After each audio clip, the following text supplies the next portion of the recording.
Hello, my name is Evan Fraser, and I work at the University of Guelph in Ontario, Canada. As anyone who has followed this video series knows, climate change, population growth, and high energy prices mean that many experts worry farmers will struggle over the next generation to produce enough food for everyone.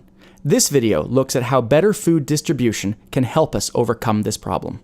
For instance, United Nations data show there are almost 2,800 calories produced on the planet per person per day. This is more than enough for everyone to live a healthy life. However, because our food is unevenly distributed, and because we waste roughly a third of our food, there are about 870 million hungry people worldwide. Meanwhile, another 1.5 billion adults are overweight or obese. Arguments about food distribution date back to the 1980s when the Nobel laureate Amartya Sen published the groundbreaking book Poverty and Famines. In it, Sen argued that food insecurity is not caused by a lack of food so much as a lack of economic and political power that allows citizens to demand food in a global market that includes the ultra-poor and the ultra-rich. There are at least 3 ways experts think we can correct this imbalance. First, some point out that since the US uses about 40% of its corn for ethanol, we have a conflict of food versus fuel, and more food would be available if the US dropped this policy. But there are 2 key counter-arguments. First, producing ethanol only uses the sugar in the corn and leaves protein-rich byproducts that are fed to animals. So it's not as if these grains, the vast majority of which would have been used to feed livestock anyways, have been taken out of the food system. The second reason is more important.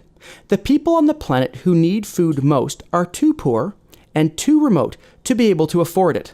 So it's not certain that there would be any fewer hungry people on the planet if the American government simply stopped subsidizing ethanol. Second, it's clear that some parts of the world have too much food and some too little. So, shouldn't it be possible to simply export food from surplus regions like the US and Canada to areas that don't have enough, like Africa? Say by giving it away as food aid? Unfortunately, food aid drives down agricultural prices in the developing world, and this hurts farm incomes, which is important since most of the world's poor are farmers. As a result, most development agencies are moving away from using food aid except as short-term humanitarian relief. A third strategy is for wealthy consumers to simply eat less meat, and in particular meat that comes from resource-intensive factory farms. This is because it takes many kilograms of grain to produce a much smaller amount of meat, and so advocates for vegetarian diets argue that our grains would go further if they were eaten directly by people instead of being fed to animals. The problem with this approach, however, is how to do it. Global data show meat and dairy consumption rising fast, and while it might be nice to think that in the future humanity's diet will be less taxing, for now there is no evidence to suggest that this is going to happen anytime soon. But this doesn't mean that there is nothing we can do to better distribute food. One strategy is to maintain larger food reserves as a buffer against shortfalls. In the past, the UN funded strategic grain reserves that African nations would use to keep prices level in times of crop failure. But this program was prone to corruption and mismanagement, as well as being expensive, so it has fallen out of use.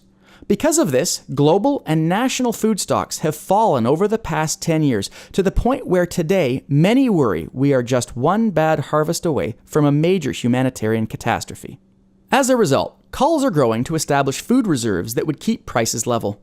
While there is discussion as to who should own such stocks and how they should be governed, the fact remains that having significant food reserves is a crucial strategy to promote a resilient global food system. In the end, though, arguments about food storage, bioethanol, and North American diets needs to be seen against the bigger issue of poverty. All the food in the world won't help if people are too poor to afford it. Therefore, along with the strategies noted above, we also need to have programs that work with the poor to develop small-scale enterprises, such as loaning women in Africa enough money to set up market gardens and start raising small-scale livestock like rabbits, chickens, or goats. Properly done, such strategies give poor farmers the capability to lift themselves out of poverty. If you're interested in learning more about this and other topics on Feeding 9 Billion, you can check out the other videos in this series. Also, my recent book, Empires of Food, goes into these topics in detail. And you can, of course, find me on Facebook and Twitter, where I regularly post news on global food security.